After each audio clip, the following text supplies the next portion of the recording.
Hi, I'm Jim Thomas, a Baptist minister from Emsworth on the South Coast.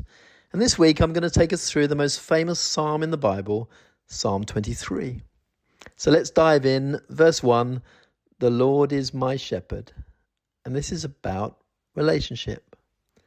You know, it's often said that Christianity is not about religion, but relationship. Religion is saying your grace before a meal because it seems like the right thing to do, or wearing the right clothes and knowing the right words in church, getting better and better at outward observance. But Christianity is really all about a relationship with a person. I take a lot of funerals, and Psalm 23 is often used when people need hope, need to know there's something to cling to in the darkest moments of life. God describes himself as a shepherd throughout Scripture, in Samuel, in Kings, in Chronicles, in Ezekiel. But only here in Psalm 23 do we find the words, my shepherd. It's the picture of someone deeply committed to the welfare of his sheep. It's surely the picture in Jesus' mind in John 10 when he describes himself as the good shepherd who lays down his life for his sheep. Or in Luke 15, where he talks about the shepherd who leaves the 99 to search for the one. And that's the Jesus who is your shepherd today, who knows you by name, who's deeply committed to your welfare, who gave his life that you might live, who seeks you out, however far you've strayed, to bring you home.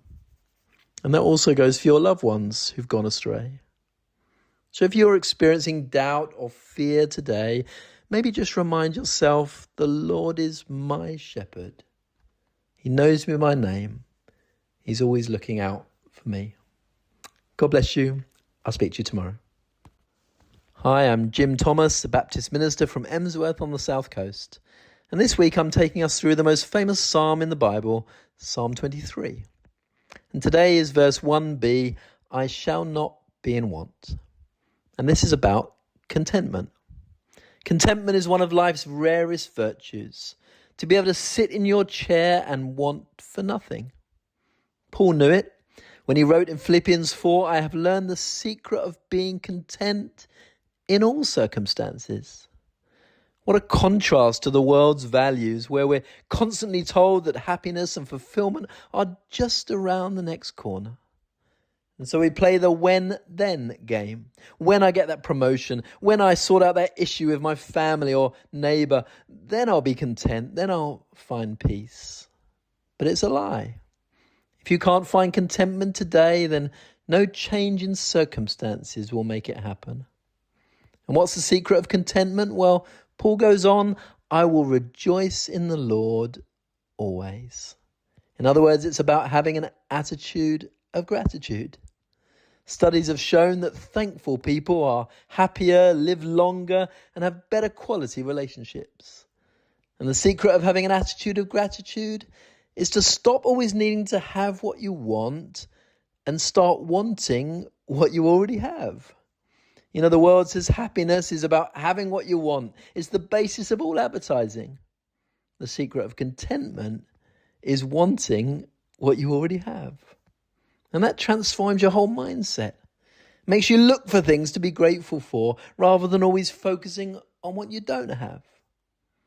So may you know the secret of contentment today as you count your blessings and trust in the Lord as your good shepherd. God bless you. I'll speak to you tomorrow. Hi, I'm Jim Thomas, a Baptist minister from Emsworth on the South Coast. And this week I'm taking us through the most famous psalm in the Bible, Psalm 23. And today is verse 2. He makes me lie down in green pastures. He leads me beside quiet waters. And this is about rest. I love to quote Matthew 11:28, where Jesus says, come to me when you're weary and burdened, and I will give you rest. Rest for your soul. It's the sort of rest that a 2-week holiday can't provide. Rest for your soul. In other words, those who know what it is to be led by the Good Shepherd have learnt the secret of rest. It's not about laziness, doing nothing. The rest of God is something deep inside. Knowing his peace that passes understanding, as Paul puts it. In other words, by rights, you should be stressed out and falling apart, yet you have a sense of peace. Is that not your experience? Well, it doesn't happen automatically. Do you know that famous passage in Isaiah 40? All God's people will renew their strength. All God's people will soar on wings as eagles. Is that what it says? No. Those who wait on the Lord will renew their strength. They will soar on wings as eagles. And when they can no longer soar, they will run and not grow weary. And when they can no longer run, they will walk and not grow faint. And when they can no longer walk, they will wait on the Lord and renew their strength. Can you set aside some time this week to find those still waters and green pastures, whatever they are for you, and go there with God? And you will find him there waiting for you. God bless you. I look forward to speaking to you tomorrow. Hi, I'm Jim Thomas, a Baptist minister from Emsworth on the South Coast.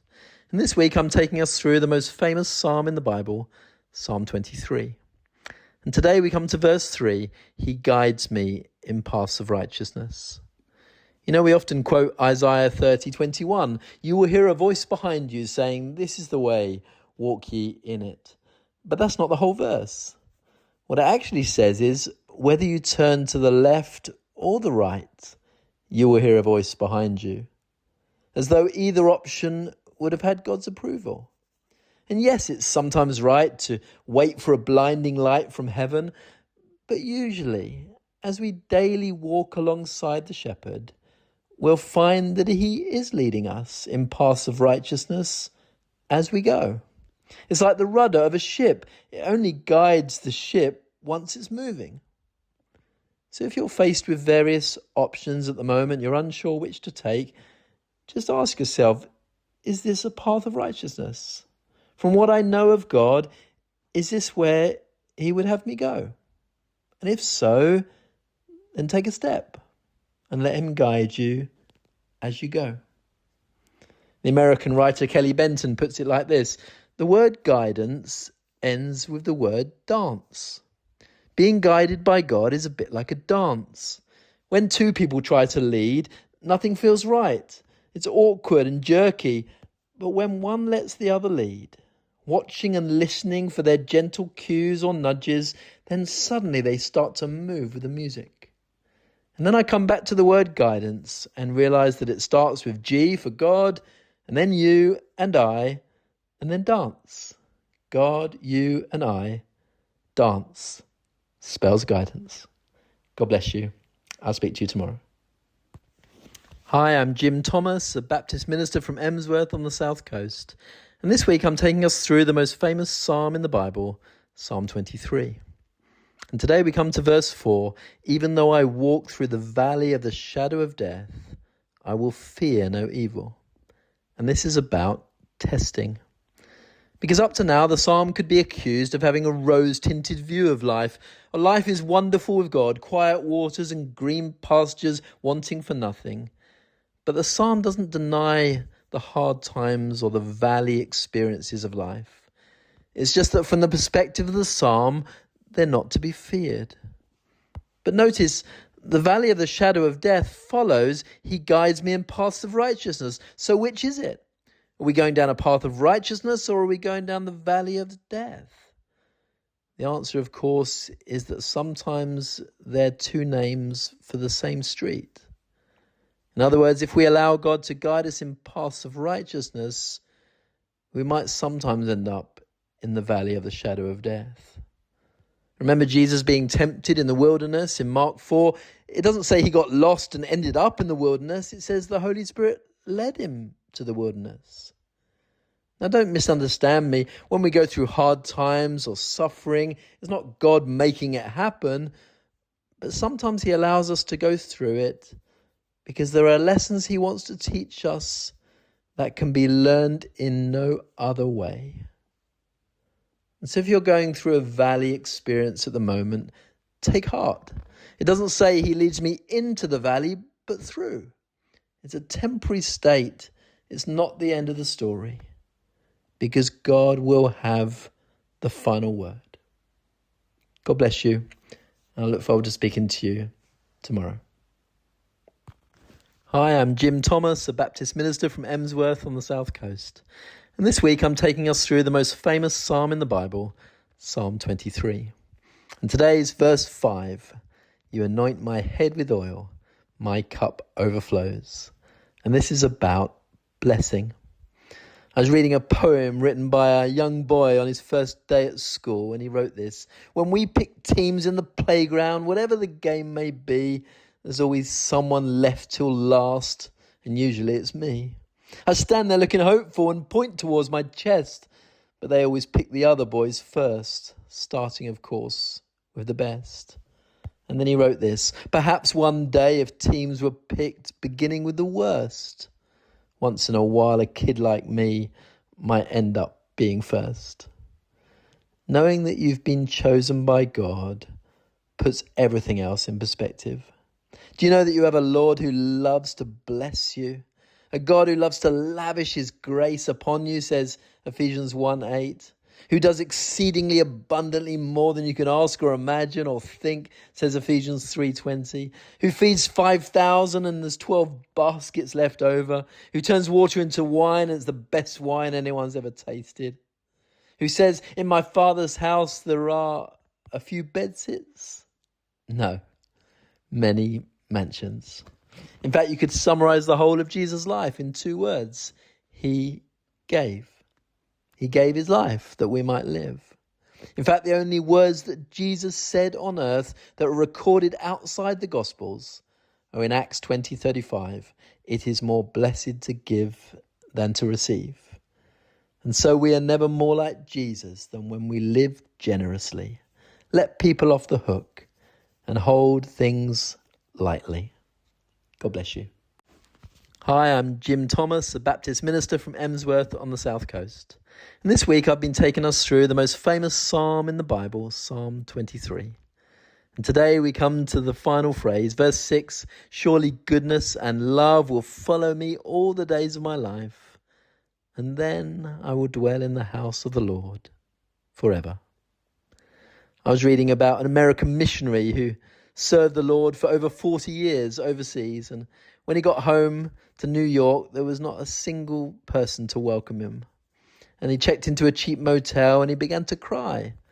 And he said, Lord, I've served you all these years and there wasn't a single person to greet me when I got home. And he sensed the Lord say, my child, you're not home yet. Friends, we're not home yet. And one day soon and very soon, you're going home to dwell in the house of the Lord forever. You know, the Bible describes our bodies as a tabernacle. And a tabernacle is a tent. And a tent is a temporary residence. And this world with all its aches and pains and grief and sorrow is temporary. It's not the end of the story. From the perspective of eternity, it's a blink of an eye. And on that final day, all the things we got so anxious and stressed about won't quite seem to matter so much. And the reason things don't always seem to work out for you in this life is because you're designed for eternity. You will fit in much better in heaven than you ever did on earth. And so as we face the trials of life, it's so important to keep one eye on eternity.